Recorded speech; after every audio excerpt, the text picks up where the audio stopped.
Hola a todos. En este video trabajaremos el tema bienes. Veremos qué se entiende por el concepto de bienes, su clasificación y cuáles son las características que tiene que tener un bien para que sea considerado económico. Un bien es todo aquello que satisface directa o indirectamente un deseo o una necesidad humana. Clasificación de bienes.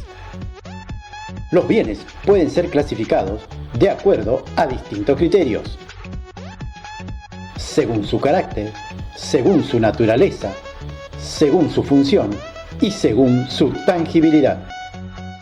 Según su carácter, los bienes pueden ser libres o económicos. Los bienes libres son aquellos que son ilimitados en cantidad o muy abundantes y no son de propiedad de nadie. Por ejemplo, el aire. Los bienes económicos son aquellos que son escasos en cantidad en relación con los deseos que hay de ellos. De su estudio se ocupa la economía. Según su naturaleza, los bienes pueden ser de capital o de consumo. Los bienes de capital son aquellos que no atienden directamente a las necesidades humanas, es decir, son bienes que sirven para producir otros bienes. Ejemplo, las maquinarias. Los bienes de consumo son aquellos que se destinan a la satisfacción directa de las necesidades. Existen de dos clases, los bienes durables y los bienes no durables. Los durables son aquellos cuya existencia no concluye con la satisfacción de la necesidad y su vida útil se prolonga durante más o menos un tiempo, satisfaciendo dicha necesidad. Por ejemplo, un lavarropas.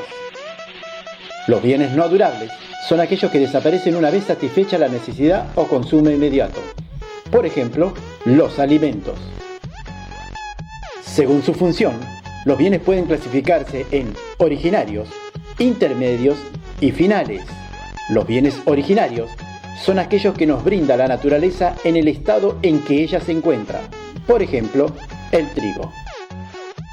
Los bienes intermedios son aquellos que deben sufrir nuevas transformaciones antes de convertirse en bienes de consumo o de capital. Por ejemplo, la harina. Los bienes finales son aquellos que ya han sufrido las transformaciones necesarias para su uso o su consumo. Ejemplo, el pan. Según su tangibilidad, los bienes pueden ser tangibles o intangibles. Los bienes tangibles, o también conocidos como materiales, son aquellos que tienen aspecto corpóreo, es decir, que se pueden tocar. Ejemplo, un automóvil. Los bienes intangibles o inmateriales son aquellos que no tienen aspecto corpóreo, es decir, que no se pueden tocar. Ejemplo, los créditos, las marcas. Características de los bienes económicos. Para que un bien sea considerado económico, debe poseer las siguientes características. Tienen que ser accesibles, es decir, que se encuentre dentro de la posibilidad de ser utilizado por el hombre para satisfacer sus necesidades. Tienen que estar aptos para satisfacer una necesidad, es decir, que posean las propiedades necesarias que permitan utilizarlo en la satisfacción de una necesidad. Tienen que ser onerosos y no superabundantes, es decir, deben tener un costo y existir en forma ilimitada. Tienen que ser transferibles, es decir, que puedan ser intercambiados entre los hombres para satisfacer así necesidades de distintos individuos.